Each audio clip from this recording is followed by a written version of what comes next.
તમારા ગઢમાંથી તમારી સીટો એ તમારા સાડીના પલ્લુમાંથી હાંચકી લીધી છે. મારે આવનારા દિવસોમાં મારી આ ગુજરાત ભારતીય જનતા પાર્ટીના તમામ કાર્યકર્તા, બનાસના મારા કાર્યકર્તાઓ, આ બંને કોંગ્રેસના નેતાઓ કાન ખોલીને આજે સાંભળી લે. વડગામની અંદર પણ ભવ્યથી ભવ્ય વિજય થયો છે. મિત્રો, ભારતીય જનતા પાર્ટીમાં એકથી એક ગજબ નમૂના ભર્યા છે. એક પ્રદેશ પ્રમુખ એમના બુટલેગર હતા અને બીજા પ્રદેશ પ્રમુખ મિસ્ટર વિશ્વકર્મા, જગદીશભાઈ પંચાલ, એ આમ તો મારા વિધાનસભા વડગામના છે. આજે મને બહુ જ ગંદા પ્રકારની વાત અને ગંદા પ્રકારની ભાષાનો પ્રયોગ માનનીય જ્ઞાનીબેન ઠાકોર બનાસકાંઠાના કોંગ્રેસ પક્ષના મારા સાંસદ માટે કર્યો. એમણે એવું બોલ્યું સત્તાના અહંકાર અને ઘમંડમાં કે જ્ઞાનીબેનની સાડીના પાલવમાંથી એમને બધું આંચકી લીધું. કોઈ સ્ત્રીની સાડી અને એના પાલવમાંથી કશું ખેંચી લેવું, કશું આંચકી લેવી, આવી અભદ્ર અશ્લીલ ભાષાનો પ્રયોગ એ કોઈ પણ રાજકીય પક્ષના નેતાના મોઢે શોભતો નથી. તો જગદીશ વિશ્વકર્મા અકલમઠો પ્રદેશ પ્રમુખ બન્યો હે ને, તારનો એ રાડ્યું પાલ કરે. કોઈ ગાજર લઈ લો, કોઈ બટેકા લઈ લો, કોઈ મેથી લઈ લો, કોઈ રીંગણા લઈ લો. અકલમઠાએ નારીનું અપમાન કર્યું. એને જ્ઞાનીબેનના વિસ્તારમાં જઈ અને કીધું કે તમારા સાડીના પાલવ નીચે જે સીટો બાંધેલી હતી ને એ ભાજપનો કાર્યકર્તા ખેંચીને લાવ્યો. હવે ભાજપની પતાળ્યું. આ તમને અપમાન નથી દેખાતું? ભાજપના ગુજરાત પ્રદેશના અધ્યક્ષ જગદીશ વિશ્વકર્માએ તો અટક વિશ્વકર્માએ દુનિયાની સૃષ્ટિ સર્જન કર્યું છે. એ અટકને લાજે મરાવે એવું, અને એમ કહે છે કે બનાસકાંઠાનો હું દીકરો છું, અહીંના પનોતા પુત્ર. અરે પનોતા પુત્ર તરીકે ગૌરવ હોવું જોઈએ, પરંતુ ભાષાની મર્યાદા હોવી જોઈએ. આજે દુઃખ લાગે પનોતા પુત્ર નહીં, પનોતી પુત્ર છો તમે. જગદીશ વિશ્વકર્મા જ્યારે કાર્યકર્તાઓને સંબોધતા હતા ત્યારે થોડી સીટો વધારે આવ્યા છે. એની ખુશીમાં એમને બોલવાનું ભાન પણ નથી રહેતો. વિચાર કરો, એમની માનસિક સ્થિતિ પણ બગડી ગઈ છે. મગજનું એમને ઓપરેશન કરાવવાનું છે, કેમ કે વિચારીને બોલ કાઢવા પડે એમને. એટલે કોઈ સારા મગજના ડોક્ટરને બતાવે.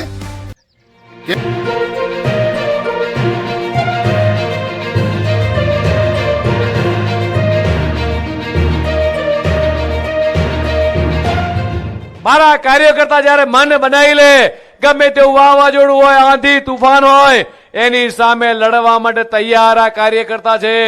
જે વખતે 2024માં આપણા રેખાબેન કદાચ એક સીટ આખી 2 વખત 26 માંથી 26 સીટો એ 6.5 કરોડ ગુજરાતીઓએ એ દેશના યશસ્વી પ્રધાનમંત્રી માનનીય મોદી સાહેબને આપી હતી.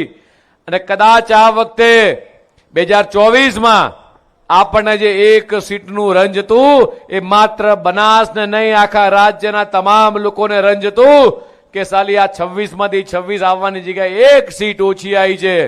એનું રેન્જ પણ આ વખતે બનાસકાંઠાના તમામ કાર્યકર્તાએ, જનતાએ, મિત્રો પરિપૂર્ણ કર્યું. અને એવો તમાચો માર્યો છે કે ક્યારેય કોંગ્રેસના 2 નેતાઓ નહીં ભૂલી શકે. આખા રાજ્યની અંદર જ્ઞાતિવાદ ફેલાવવાનું કામ કરતા આ કોંગ્રેસના બંને નેતાઓને આ બનાસકાંઠાની જનતાએ પાણીચું આપવાનું કામ કર્યું છે. માત્ર જ્ઞાતિવાદ, વર્ગ વિગ્રહ, હું આ સમાજનો નેતા, હું આ સમાજનો નેતા, હું બનાસની બેન, અમે તમારી બેન, તમારું સન્માન કરીએ છીએ, તમે અમારી સૌની બેન છો. પણ તમે જે લોકસભાની અંદર જઈ ગુજરાતની તમામ બહેનોનું, બનાસની તમામ બહેનોનું અને દેશની 70 કરોડ મહિલાઓનું તમે જે અપમાન કર્યું છે નારી વંદના અધિનિયમ અંતર્ગત, આ બનાસની બહેનો ક્યારેય નહીં ભૂલે. અને એનો કરારો જવાબ આગામી દિવસોની અંદર અમારી માતા બહેનોએ તમને તમારા ગઢમાંથી તમારી સીટો એ તમારા સાડીના પલ્લુમાંથી હાંચકી લીધી છે. મારે આવનારા દિવસોમાં મારી આ ગુજરાત ભારતીય જનતા પાર્ટીના તમામ કાર્યકર્તા, બનાસના મારા કાર્યકર્તાઓ, આ બંને કોંગ્રેસના નેતાઓ કાન ખોલીને આજે સાંભળી લે. વડગામની અંદર પણ ભવ્યથી ભવ્ય વિજય થયો છે. એ જ રીતે વાવ થરાદની અંદર તમારા પોતાના ગઢમાં એ લોકસભા વખતે તમારી પોતાની વિધાનસભાની અંદર અમારા શશિકાંતભાઈ પ્રભારી હતા, એમણે તમારી સીટની અંદર ગાબડું પાડ્યું હતું. આ વખતે તમારા પોતાની સીટની અંદર આ ભારતીય જનતા પાર્ટીનો કાર્યકર્તા, બૂથનો કાર્યકર્તા એ તમારા સાડીના પલ્લુમાંથી બાંધેલી સીટો આંચકી અને ભગવો લહેરાઈને આવ્યો છે. નતમસ્તક વંદન કરવાનું મન થાય મિત્રો તમામ કાર્યકર્તાઓને. તો ચલિए शुरू करते हैं. મિત્રો, ભારતીય જનતા પાર્ટીમાં એકથી એક ગજબ નમૂના ભર્યા છે. એક પ્રદેશ પ્રમુખ એમના બુટલેગર હતા અને બીજા પ્રદેશ પ્રમુખ મિસ્ટર વિશ્વકર્મા, જગદીશભાઈ પંચાલ, એ આમ તો મારા વિધાનસભા વડગામના છે. આજે મને બહુ જ ગંદા પ્રકારની વાત અને ગંદા પ્રકારની ભાષાનો પ્રયોગ માનની જ્ઞાનીબેન ઠાકોર બનાસકાંઠાના કોંગ્રેસ પક્ષના અમારા સાંસદ માટે કર્યો. એમણે એવું બોલ્યું સત્તાના અહંકાર અને ઘમંડમાં કે જ્ઞાનીબેનની સાડીના પાલવમાંથી અમે બધું આંચકી લીધું. કોઈ સ્ત્રીની સાડી અને એના પાલવમાંથી કશું ખેંચી લેવું, કશું આંચકી લેવું, આવી અભદ્ર અશ્લીલ ભાષાનો પ્રયોગ એ કોઈ પણ રાજકીય પક્ષના નેતાના મોઢે શોભતો નથી. આ ગુજરાતની પ્રત્યેક બેન, દીકરી, માતાઓનું અપમાન તો છે જ, પણ આખા ઉત્તર ગુજરાતના ઠાકોર સમાજને કહેવા માંગુ છું કે તમે બધા જ તાકાત બતાવો અને આપણી બેન, બનાસની બેન જ્ઞાનીબેનની સાડીના પાલવ વિશે જેણે આવી ગંદી કોમેન્ટ કરી છે એને જડબાતોડ જવાબ આપવો જોઈએ. હું તો માંગ કરું છું કે કાયદાની કોઈ કલમ લાગુ પડતી હોય તો જગદીશભાઈની સામે ફોજદારી ગુનો દાખલ થવો જોઈએ. તો ત્યાં સુધી કહેવા માંગુ છું કે આપણા ગુજરાતની અસ્મિતા અને ગૌરવને લૂણો લગાડનારા, આપણા ગુજરાતને બદનામ કરનારા આવા જગદીશ વિશ્વકર્મા પ્રકારના કેરેક્ટરની સામે રાજ્યની સરકારે, રાજ્યની પોલીસે ફોજદારી ગુનો દાખલ કરીને જડબે સલાક દાખલો બેસાડવો જોઈએ, જેથી ફરી ભવિષ્યમાં કોઈ પણ રાજકીય પક્ષનું આગેવાન કે નેતા કોઈ પણ મહિલાની સાડી કે એના પાલવ વિશે આવી ગંદી કોમેન્ટ ના કરે. ये बड़ी अच्छी बात कही आप. જેદુનો જગદીશ વિશ્વકર્મા અકલમઠો પ્રદેશ પ્રમુખ બન્યો હે ને તારનો એ રાલી પાલ કરે. કોઈ ગાજર લઈ લો, કોઈ બટેકા લઈ લો, કોઈ મેથી લઈ લો, કોઈ રીંગણા લઈ લો. અકલમઠાએ નારીનું અપમાન કર્યું. એને જ્ઞાનીબેનના વિસ્તારમાં જઈ અને કીધું કે તમારા સાડીના પાલવ નીચે જે સીટું બાંધેલી હતી ને એ ભાજપનો કાર્યકર્તા ખેંચીને લાયો. હવે ભાજપની ભક્તાળીઓ, આ તમને અપમાન નથી દેખાતું? નારીનું અપમાન છે. નારી એ એવું કહેવા માંગે છે કે જ્ઞાનીબેનના પાલવ હેઠે જે સીટું બાંધેલી હતી ને એ ભારતીય જનતા પાર્ટીનો કાર્યકર્તા લઈ ગયો. પાલવ એટલે અકલમઠા શું કહેવાય એ તને ખબર પડે? હે નરો હાલી શું ને હાર્યો હ. ખરેખર જેદુનો આ પ્રદેશ પ્રમુખ બન્યો ને તારનો વાણીનો વિવેક આ ખોઈ બેઠો હોય. એટલે ખરેખર આને હે ને ભાજપની ભક્તાળીઓ તમને આ અપમાન નહીં દેખાય? તમે કહો તમારા પ્રદેશ પ્રમુખને કે નારીનું સન્માન કરે અને નારી પાસે માફી માગે. તમે આખો વિડીયો સાંભળો જગદીશ વિશ્વકર્મા શું કહી રહ્યો છે. અને ખાસ કરી અને જે વિસ્તારનો આ જગદીશ વિશ્વકર્મા છે ને અકલમઠો વડગામનો, ત્યાં તાલુકા પંચાયતે કોંગ્રેસની બની અને જિલ્લાની સીટો પણ કોંગ્રેસની આવી. અને આ ભાઈ જ્ઞાનીબેનની વાતું કરે. અકલમઠા તારા વિસ્તારની વાતું કરીને કોકને કીધા વગરનો. એટલે પહેલાં આખો વિડીયો સાંભળો અને બને એટલો મિત્રો આગળ શેર કરો. જ્ઞાનીબેન એકલા નથી, એ સમસ્ત કોળી અને ઠાકોર સમાજની દીકરી છે. એને એકલી સમજવાની ભૂલ ના કરતા. વિશ્વકર્મા તમને તો સાંભળી લેજે, તમે આ નારીનું અપમાન કર્યું છે.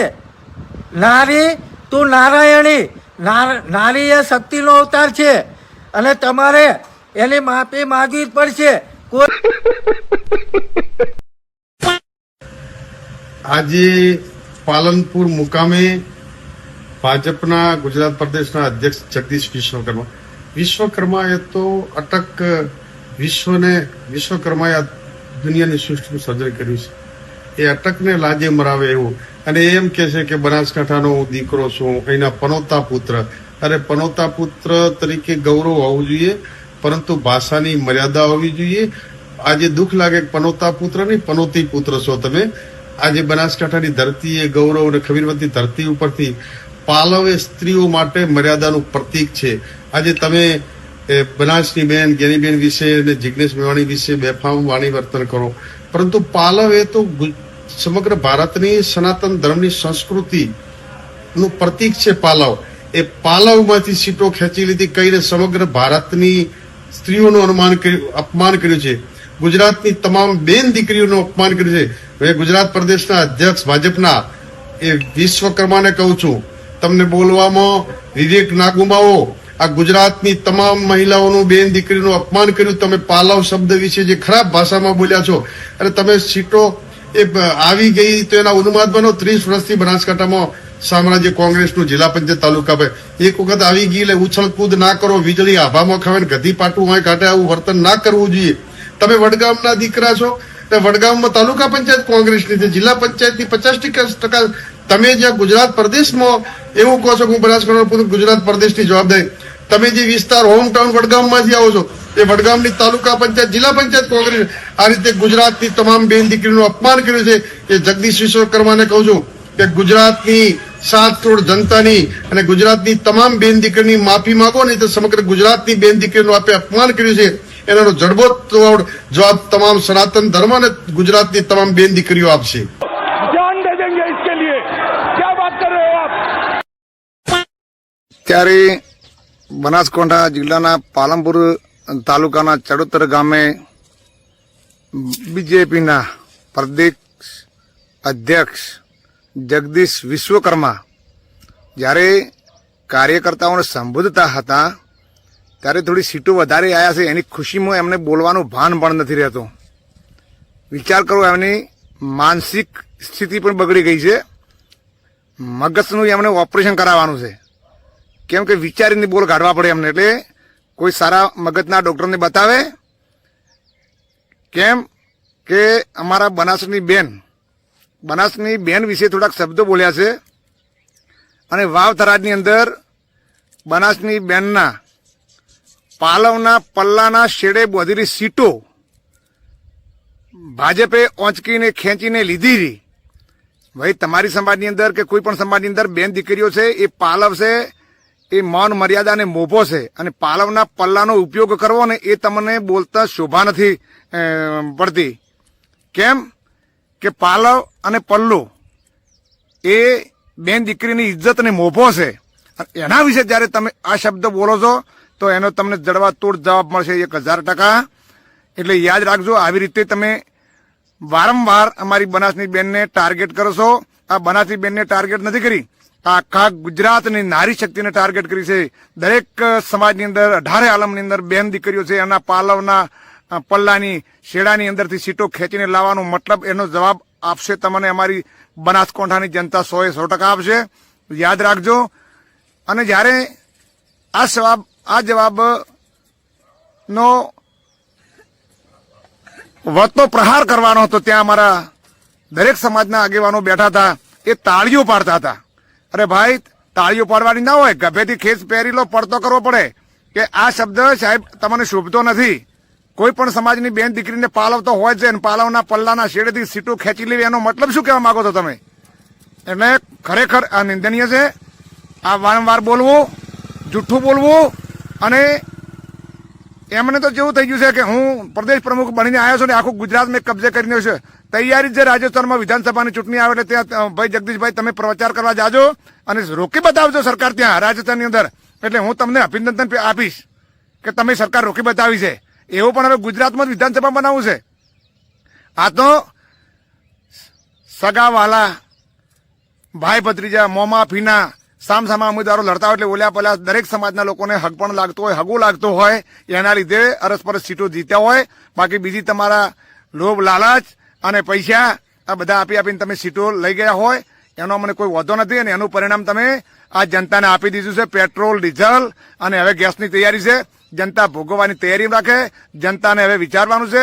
અને જ્યારે આવતી વિધાનસભાની ચૂંટણીઓ છે ત્યારે અમે પાલવનો અને પલ્લાના શેડાનો અમે તમને 100% જવાબ આપશું.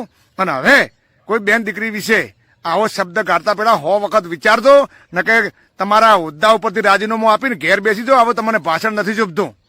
જય હિન્દ.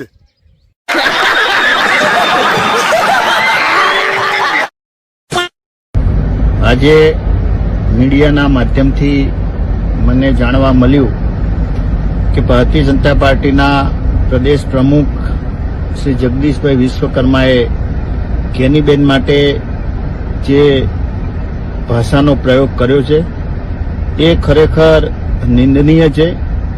કોઈ પણ મહિલાના વિરુદ્ધમાં આવી ભાષા ના વાપરવી જોઈએ.